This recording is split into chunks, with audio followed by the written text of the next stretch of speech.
Welcome to my channel. నా channel కనుక మీరు ఇంకా సబ్స్క్రైబ్ చేసుకోకపోయినట్టయితే ప్లీజ్ సబ్స్క్రైబ్. ఈరోజు మనం ఈ వీడియోలో 10 మార్చి 2025 అంటే సోమవారం రోజు స్టాక్ మార్కెట్ ఏ విధంగా ఉండబోతుంది అనే ప్రెడిక్షన్ వీడియోని మనం చూద్దాం. అసలు సోమవారం రోజు ఓవరాల్గా స్టాక్ మార్కెట్ ట్రెండ్ ఎలా ఉండబోతుంది అనేది తెలుసుకునే ముందుగా ప్రీ మార్కెట్ సెషన్ గురించి మనం ప్రెడిక్ట్ చేయాలి అంటే అంతకన్నా ముందు రోజు అంటే Friday American stock market Nasdaq mixed ట్రెండ్గా మూవ్ అయ్యే అవకాశం ఉంది.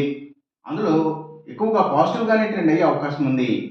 అలాగే ఇక నెక్స్ట్ రోజు అంటే మండే మార్నింగ్ టైము ఒక మిక్స్డ్ ట్రెండ్ని చూపించే అవకాశం ఉంది.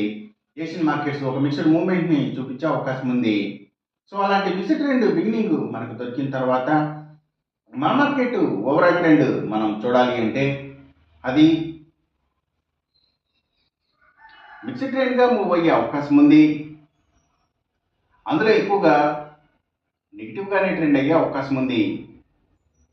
అలాగే సేమ్ బ్యాంక్ నిఫ్టీ కూడా మిక్స్డ్ ట్రెండ్గానే మూవ్ అయ్యి అందులో ఎక్కువగా నెగిటివ్గానే ట్రెండ్ అయ్యే అవకాశం ఉంది. ఒకవేళ గ్లోబల్ మార్కెట్ ట్రెండ్స్ కానీ న్యూస్ కానీ ఏదైనా నెగిటివ్గా వస్తే ఇది మరింత నెగిటివ్గా కూడా వచ్చే అవకాశం ఉంది. లేదంటే ఆ నెగిటివిటీ అనేది లిమిట్ అయ్యే ఛాన్స్ ఉంది. రెండు నిఫ్టీ అండ్ బ్యాంక్ నిఫ్టీ కూడా. నిఫ్టీ ఐటీ మాత్రం కొంతవరకు పాజిటివ్గా ట్రెండ్ అయ్యే అవకాశం ఉంది. ఇక మనం ఇంట్రాడే స్టాక్ సెలెక్షన్ విషయంలో భాగంగా ముందుగా మనం గెయినర్స్ విషయం చూడాలి అంటే ఏవైతే స్టీల్స్ ఐటీ స్టాక్స్ మంచిగా గెయిన్ అయ్యే అవకాశం ఉంది. అలాగే ఇంకా సిగరెట్ కంపెనీల స్టాక్స్, స్పిరిట్స్ అండ్ బ్రూవరీస్కి సంబంధించిన కంపెనీల స్టాక్స్ కూడా, ఇంకా FMCG sector stocks, foods and beverages కంపెనీల స్టాక్స్, కమ్యూనికేషన్ సెక్టర్ స్టాక్స్ వాటిని బేస్ చేసుకుని పనిచేసే cell phone towers, cables, internet services providers ఇలాంటి వాటి స్టాక్స్, మీడియా అండ్ టెలివిజన్ ఛానల్స్కి సంబంధించిన కంపెనీల స్టాక్స్ ఇవన్నీ కూడా గెయినింగ్ సైడ్ ఉండే అవకాశం ఉంది సోమవారం రోజున.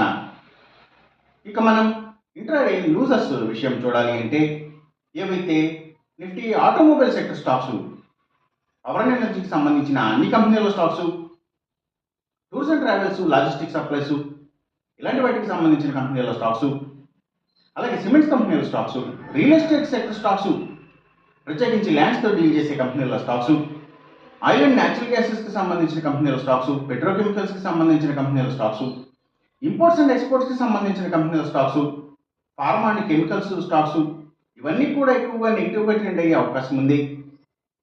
అలాగే ఇంకా ఫుట్వేర్ స్టాక్స్, సర్వీసెస్కి సంబంధించిన అన్ని కంపెనీల stocks, courier services, food deliveries, pharma deliveries, educational services ఇలాంటి వాటి అన్ని స్టాక్స్ కూడా నెగిటివ్గా ట్రెండ్ అయ్యే అవకాశం ఉంది. అలాగే ఇంకా పబ్లిక్ లిమిటెడ్ కంపెనీల స్టాక్స్ చాలా వరకు కూడా నెగిటివ్గా ట్రెండ్ అయ్యే అవకాశం ఉంది. ఇంకా సీపోర్ట్స్ అండ్ హార్బర్స్, ఆయుర్వేదిక్ మెడిసిన్స్ని తయారు చేసే కంపెనీల స్టాక్స్, ఆక్వాకల్చర్కి సంబంధించిన అన్ని కంపెనీల స్టాక్స్ కూడా నెగిటివ్గా ట్రెండ్ అయ్యే అవకాశం ఉంది. ఇంకా అగ్రికల్చర్కి రిలేటెడ్గా ఉండే అన్ని కంపెనీల స్టాక్స్ కూడా అంటే అవి సీడ్స్ కంపెనీల stocks, fertilisers and chemicals, tractors కంపెనీల స్టాక్స్ ఇవన్నీ కూడా నెగిటివ్గానే ట్రెండ్ అయ్యే అవకాశం ఉంది సోమవారం రోజున. ఇక మనం ఎంసీఎక్స్ ట్రేడింగ్ విషయం చూడాలి అంటే ఏవైతే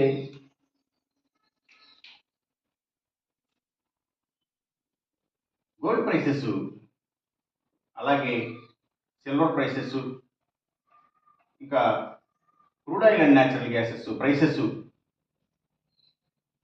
సో ఇవన్నీ కూడా తగ్గే అవకాశం ఉంది. కాపర్ ప్రైసెస్ మాత్రం కొంత పెరిగే అవకాశం ఉంది. ఈ చెప్పిన రిజల్ట్స్కి ఏమాత్రం వ్యతిరేకంగా జరుగుతున్నట్టు మీకు అనిపించినా సరే ఇమ్మీడియట్గా మీ బెట్ల నుంచి వెనక్కి వచ్చేసేయండి. ఇది కేవలం ఒక ఆస్ట్రాలజికల్ ప్రెడిక్షన్ మాత్రమే, దయచేసి గమనించండి.